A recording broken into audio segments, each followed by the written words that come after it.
Brain कितनी intensity से काम करता है, सोच लीजिए आप। ब्रेन के सामने सारे कंप्यूटर क्या हैं, कंप्यूटर भी तो मनुष्य के ब्रेन ने ही बनाया, तो समझ लीजिए ब्रेन कितना इंटेंसिटी वाला होता है। ठीक, तीव्रता बहुत ज़्यादा होती है, इसी को बोलते हैं क्या।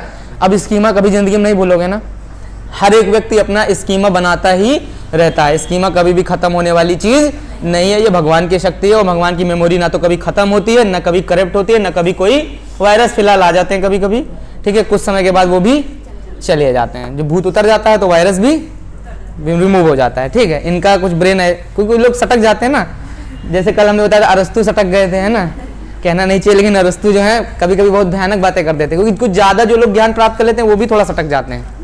इसीलिए ज्ञान क्या होना चाहिए, कहना अति भाई कहते हैं ना, ज़्यादा खुशी और ज़्यादा गम क्या होता है, विषम परिस्थिति होती है इंसान की। पगलाता आदमी का भाई ज़्यादा खुश हो जाता है या तो ज़्यादा दुखी हो जाता है। तो इसलिए जो है याद रखिएगा, ना ज़्यादा दुखी होइएगा ना ज़्यादा हंसीएगा। तो इतना समझ में आया। अचेतन स्कीमा समझ गए, स्कीमा क्या है। अब देखो स्कीमा शब्द जब इन्होंने बताया तो सब लोग बड़े खुश हो गए, कहीं स्कीमा तो बहुत अच्छी चीज़ तुमने यार बताई, ये बात तो सोचने वाली। हम लोग सारी सूचनाओं को अलग ही अलग दिमाग में रखते हैं, ये तो बात तुम्हारी बिल्कुल सही, लेकिन इसमें रखते कैसे हैं, जब रूसो कह चुके हैं कि बच्चा कोरे कागज के समान होता है। बच्चा कोरे कागज के समान होता है, बच्चे के मस्तिष्क में कुछ भी सूचनाएं नहीं होती हैं, तो फिर वो इसमें जानकारियां रखेगा कैसे जब सूचनाएं है ही नहीं उसके पास। ठीक, तो कहीं उनका भी प्रोसेस होता है, कहीं कैसे होता है, कहीं उसको भी स्पष्ट करिए। तो जीन पियाजे को स्पष्ट करने के लिए बोला गया। इसको स्पष्ट करने से पहले कुछ चीजें आप समझ लीजिए। ठीक, समझनी यह है कि जीन पियाजे से संबंधित कुछ चीजें आपको पहले समझनी बहुत जरूरी हैं, जिसमें से सबसे पहली चीज जो है एक शब्दावली है, जिसको आप समझ लीजिए पहले, या शब्दावली ना भी समझिए डायरेक्ट समझिए। ठीक है, डायरेक्ट समझाएं कि पहले अच्छे से समझा दें, डायरेक्ट समझा दें, है ना, डायरेक्ट वाला ज़्यादा अच्छा रहेगा, उसमें फिर परेशान हो जाएंगे। तो ये अचेतन मन सॉरी स्कीमा समझ गए, इतनी बात समझ में आ गई। अब जरा आओ आगे लिखो, अगली हेडिंग डालो, जीन पियाजे लिखिएगा, हेडिंग डालिएगा जीन पियाजे का संज्ञानात्मक विकास। जीन पियाजे का संज्ञानात्मक विकास कैसे होता है। तो जीन पियाजे का जो संज्ञानात्मक विकास होता है वो 4 चरणों में होता है। कितने चरणों में होता है, 4 चरणों में होता है। तो ये 4 चरण समझने से पहले आप जो है पहले कुछ चीजें समझ लो। एक क्वेश्चन जरूर मिलेगा आपको परीक्षाओं में इससे। तो स्कीमा शब्द आ जाएगा तो बता दोगे जानकारियों का समुच्चय। अब देखो जीन पियाजे ने कहा कि जो डाटा इन सबके अंदर जाता है वो जाता कैसे है। सबसे बड़ी समस्या है कि जीन पियाजे के अंदर जो डाटा इसके अंदर जा रहा है वो जाएगा कैसे डाटा, तो उसको भी तो स्पष्टीकरण देना था इनको। तो स्पष्टीकरण कैसे देंगे, तो इन्होंने दिया। इन्होंने कहा कि मनुष्य जब जन्म माँ के गर्भ में होता है, माँ के गर्भ से जब बच्चा बाहर आता है तो वो कुछ क्रियाएं करता है, जिसमें से एक सबसे प्रमुख क्रिया होती है जिसको बोलते हैं अनुकूलन। लिखो अनुकूलन। अनुकूलन की परिभाषा तो सबको पता है। बच्चा क्या करता है, वातावरण के साथ अपने आप को क्या करता है, ढालने का प्रयास करता है। अब ढालने का प्रयास करेगा तो कई चीजें घट जाएंगी, जिसमें से सबसे प्रमुख चीज क्या होती है, जब ढालने का प्रयास करेगा तो सबसे प्रमुख चीज क्या करेगा, तो इन्होंने कहा कि अनुकूलन तो करता है, लेकिन अनुकूलन 2 तरीके से करता है। किसके लिए, अपने संज्ञानात्मक विकास के लिए। संज्ञान का मतलब क्या होता है, ज्ञान आएगा तभी तो संज्ञान आएगा, ज्ञान आएगा तभी तो संज्ञान आएगा भैया। भाई जानकारी थोड़ी बहुत होगी तभी तो संज्ञान में कन्वर्ट होगी, जब पक्की जानकारी बनेगी। तो अभी तो बिल्कुल इसको कुछ भी नहीं पता। ठीक, अभी इसको आप चाहे जो दे दो, कीड़ा दे दो, मकोड़ा दे दो, सब मुंह में डाल के खा जाएगा, उसको कोई फर्क नहीं पड़ता क्या है क्या नहीं है। तो जीन पियाजे ने कहा कि इस बच्चा 2 तरीके से एक्टिविटी करता है। सबसे पहले क्या करता है, अनुकूलन करता है, और अनुकूलन की प्रक्रिया 2 भागों में बढ़ती है, और वो होती है, एक कहलाती है आत्मसात्करण, और दूसरी होती है समायोजन। ये 2 शब्दावलियां आप जरूर याद रखिएगा, परीक्षा में सीधे दे देता है कि समायोजन और आत्मसात्करण से क्या संबंधित है, ये क्या है। ठीक है, थोड़ा सिद्धांत है तो इसको इसी तरह समझ लीजिए, और क्या किया जाए, कोई तरीका नहीं है। सुनिए इधर, क्या है आत्मसात्करण, क्या है समायोजन। देखो कोई जानकारी, जैसे मान लीजिए, पहले सुन लो आत्मसात्करण क्या है। आत्मसात्करण जैसे मान लीजिए कि कोई बच्चा छोटा सा है, उसके घर में मान लीजिए बिल्ली कुछ बच्चे लेके चली आई छोटे छोटे से, तो उस बच्चे ने उससे मम्मी से पूछा, मम्मी ये क्या है, शैशवावस्था होगी तो बच्चे जानते हो क्या क्या क्या जिज्ञासु प्रवृत्ति के होते ही हैं। मम्मी ये क्या है, ये क्या है, ये क्या है, तो मम्मी कहें बेटा ये क्या है, ये बिल्ली का बच्चा है। क्या है? बिल्ली का बच्चा है छोटा सा। तो कहें अच्छा बिल्ली का बच्चा है, तो वो समझ गया बिल्ली का बच्चा है, उसकी क्यूरियोसिटी क्या हो गई, पूरी हो गई। अब देखा 2-4 पैर होते हैं, छोटी सी पूंछ होती है, छोटा सा मुंह होता है। एक दिन थोड़ा बाहर गया तो उसने देखा अपने पापा के साथ कि कुछ कुत्ते के बच्चे छोटे छोटे खेल रहे थे। तो उसने अपने पापा से नहीं पूछा कि ये क्या है, उसने क्या कहा, उसने मन में क्या आकलन कर लिया कि ये भी क्या है, मम्मी ने बताया था 4 पैर हैं, एक छोटी सी पूंछ है, छोटा सा मुंह है, ये भी क्या है, बिल्ली के बच्चे हैं। ठीक, उसने कभी भी क्यूरियोसिटी, उसकी अब जिज्ञासा दूसरी, क्योंकि डिफरेंट चीज जब बच्चे देखते हैं तब प्रश्न पूछते हैं। बच्चे अगर सेम चीज देखते हैं तो आकलन कर लेते हैं ये भी क्या है, वही, क्योंकि उनके पास इतनी जानकारी नहीं होती कि वो तुलनात्मक अध्ययन कर सके। मैंने कहा था ना, बच्चे अतार्किक चिंतन करते हैं किस अवस्था में, शैशवावस्था में, क्योंकि तर्क तो होता नहीं उनके पास। और किशोरावस्था होगी तो पूरा अमूर्त चिंतन कर लेते हैं, बाल्यावस्था में तार्किक चिंतन होता है, तो अतार्किक चिंतन रहेगा, मान लेंगे। फिर एक दिन क्या देखा उन्होंने कि एक छोटी सी बकरी थी और उस बकरी के भी कुछ बच्चे थे, उनके भी 4 पैर थे, 4 चीजें थी। ठीक, लेकिन बकरी को जब उसने देखा तो देखा कि बकरी जो है, बकरी कलरफुल है, ज्यादा कुछ कलरफुल है। ठीक है, तो भी उसने कुछ ज्यादा गौर नहीं फरमाया और उन चीजों को वैसे का वैसे बिल्ली का बच्चा समझ के ग्रहण कर लिया। इस घटना को जब हम इस तरीके से जब अपनी बुद्धि में जानकारियों को भरते हैं, और जानकारी को कहां भरेंगे, स्कीमा में, और स्कीमा कहां बनेगा, यहां पैकेट में। जब इस तरीके से जानकारियों को भरते हैं तो इसे कहते हैं आत्मसात करण। अब कैसे, ऐसे समझ लो, जैसे मैम ने स्कूल में पढ़ा ए फॉर एप्पल, घर में मम्मी ने पढ़ा ए फॉर आदमी, ए फॉर आदमी, तो अब बच्चे ने ए फॉर एप्पल समझ लिया, ठीक है, लेकिन ए फॉर आदमी भी उसने समझ लिया, लेकिन उसका मेन कॉन्सेप्ट क्या था, ए से था। ठीक है, अब ए बारे में, अब बी फॉर बॉय बताओगे तो नहीं समझेगा वो। ए फॉर तुम चाहे जितनी चीजें उसके दिमाग में भरते चले जाओ, ए फॉर आदमी भी भर लेगा, ए फॉर एप्पल भी भर लेगा, ए फॉर ए भी भर लेगा, ए फॉर, जब तक ए का सिंबल रहेगा तब तक वो ए से संबंधित सारी चीजों को क्या करता चलेगा, भरता चला जाएगा। इसी क्रिया को क्या कहते हैं, आत्मसात करण। जब एक इंसान किसी सूचना को वैसे का वैसा ग्रहण कर ले, और कोई सूचना मिले वैसे का वैसा ग्रहण कर ले, कोई और से भी कोई सूचना मिले वैसे का वैसा ग्रहण कर ले, इसको क्या कहते हैं, आत्मसात करण। जैसे मैथ का एक सवाल एक सर ने बताया, थोड़ा लंबा बताया, दूसरे सर ने पढ़ाया थोड़ा छोटा पढ़ाया, तीसरे ने पढ़ाया थोड़ा और छोटा पढ़ाया, चौथे यार उन्होंने बिल्कुल वैसा ही छोटा सा एक लाइन में बता दिया। तो ये चारों प्रक्रियाओं को जब खोपड़ी के अंदर भरे रहोगे तो इसे कहेंगे आत्मसात करण करना। आप समझ में आया आत्मसात? जब हम सूचनाओं को, जानकारियों का वैसा अंदर ग्रहण कर लेते हैं, कहाँ, अपनी स्कीमा में, तो इस प्रक्रिया को कहते हैं आत्मसात करण करना। ये जीन पियाजे की पहली स्टेप थी आत्मसात करण की। तो लिख लीजिए एक लाइन, जब कोई व्यक्ति सूचनाओं को, जानकारियों को वैसे का वैसा, जब कोई व्यक्ति सूचनाओं को, जानकारियों को वैसे का वैसा, जब कोई व्यक्ति सूचनाओं को, जानकारियों को वैसे का वैसा, जब कोई व्यक्ति सूचनाओं एवं जानकारियों को वैसे का वैसा ग्रहण कर लेता है, कहाँ, स्कीमा, ब्रैकेट में स्कीमा लिख लेना, ग्रहण कर लेता है, ब्रैकेट में स्कीमा में, ठीक है, तो इस प्रक्रिया को आत्मसात करण कहते हैं। ठीक, दूसरा आ जाओ समायोजन। दूसरी प्रक्रिया है आपकी समायोजन, मोस्ट इंपॉर्टेंट। ये भी बहुत पूछी जाती है, प्रश्न आप घर में लगाइएगा, आपको मिलेंगे। ठीक है, कैसे मिलेंगे, एक दो हम डेमो के तौर पे क्वेश्चन बता देंगे, अभी यहीं बोल देंगे, सुन लीजिएगा। ठीक है, चलिए, समायोजन कौन सी चीज है? समायोजन जो है ये बहुत जटिल प्रक्रिया है। समायोजन में एक लाइन सिर्फ इतनी लिखिएगा, खुद समझ जाएंगे। लिखिएगा, अगर आत्मसात समझ में आ गया तो समायोजन भी समझ में आएगा। देखिए, लिखिएगा, किसी पूर्व की जानकारी में, समायोजन हेडिंग डाल के लिखिएगा, दूसरी प्रक्रिया इनकी जानकारी भरने की। और यकीन मानिए इन्हीं 2 प्रक्रियाओं से ही आज तक आप अपनी बुद्धि का विकास कर रहे हो। आज पढ़ाई में भी इन्हीं 2 प्रक्रियाओं को लगाते हो। कोई चीज समझ लेते हो, वैसे का वैसे या तो याद कर लेते हो, या कोई और नई चीज मिल गई तो उसको भी याद कर लेते हो, और या कोई चीज अच्छी मिली और उसमें परिवर्तन करके उसको याद कर लिया, तो इसको क्या कह लेते हैं, समायोजन। जब किसी पूर्व की जानकारी में, लिखो, जब किसी पूर्व की जानकारी में, जब किसी पूर्व की जानकारी में, अब प्रश्न में कैसे पकड़ोगे अभी वो भी लिंक बता देंगे आपको।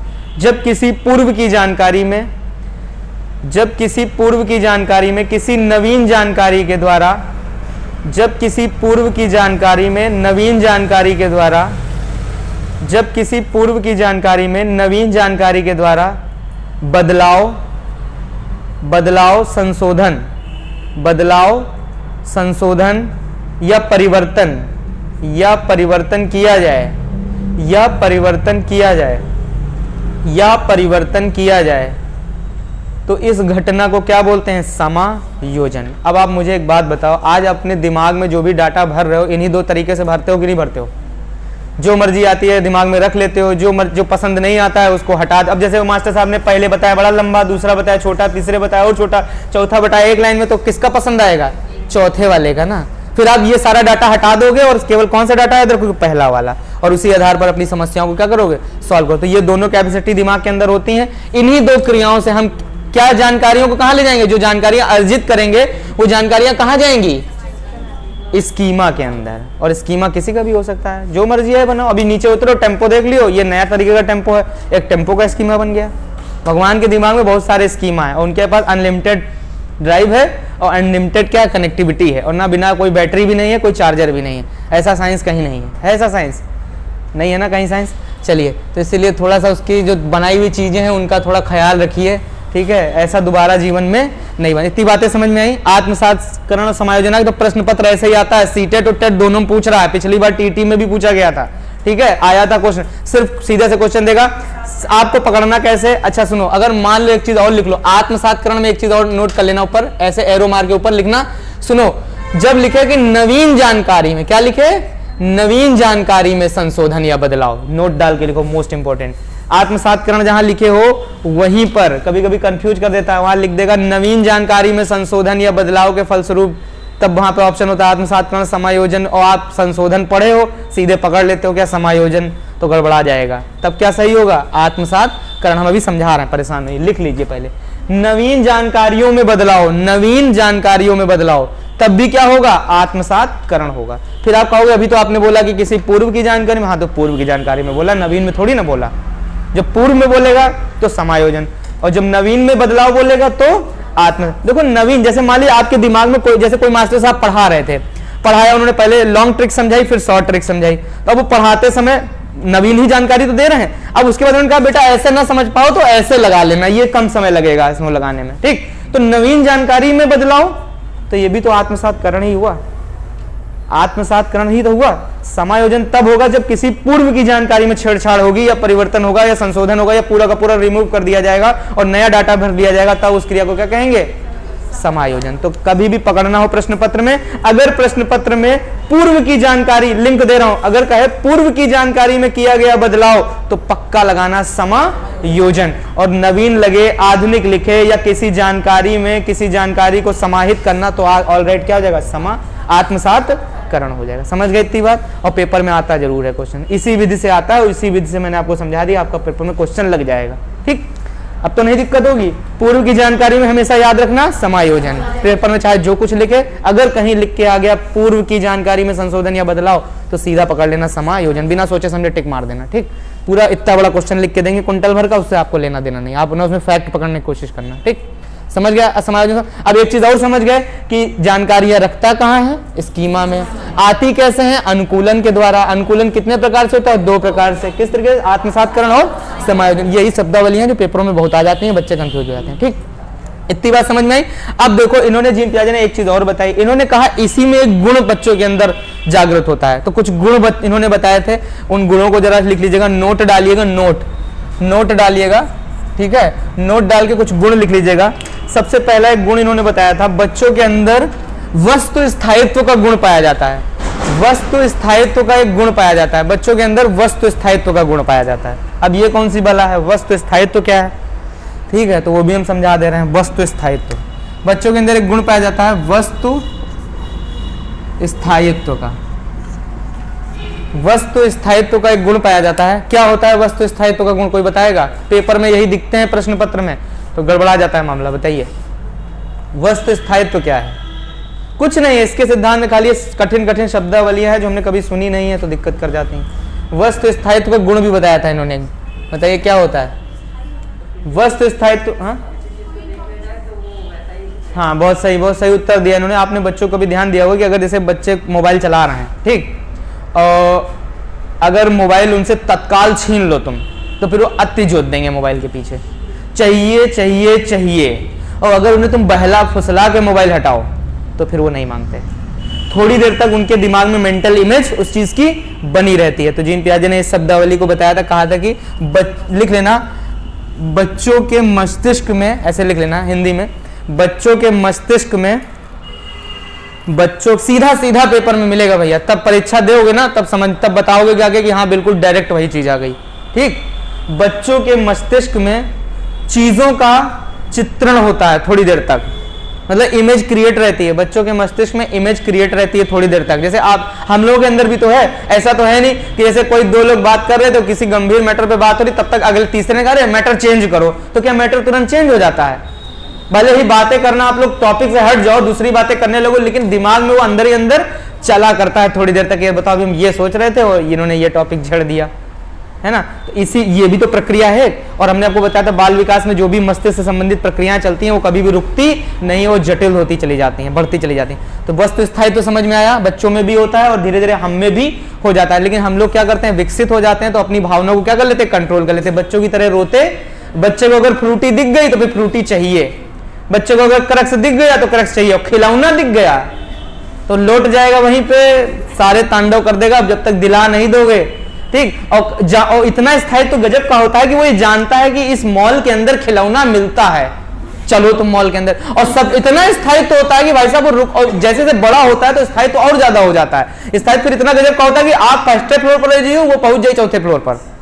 गलत कह रहा हूं तो बताइए, एग्जैक्ट कह रहा हूं। जैसे जैसे बच्चा बड़ा होता है स्थायित्व की क्षमता बढ़ती है, फिर उसको याद भी रहता है फलानी गली में, और थोड़ा बच्चा और बड़ा होता है उसको ये भी याद रहता है कि पिज्जा किस गली में मिलता है, और थोड़ा और बड़ा, गलत कह रहा हूं, उसको अपने सारे अड्डे पता होते। तो ये जीन पियाजे ने बताया था बच्चों के अंदर वस्तु स्थायित्व का एक प्रबल गुण होता है, जिससे वो अपनी बुद्धि को क्या करता है, सृजित करता है, स्थायित्व बनाता है। समझ में आ रही बात, रोकने का प्रयास करता है। एक शब्दावली समझ में आई।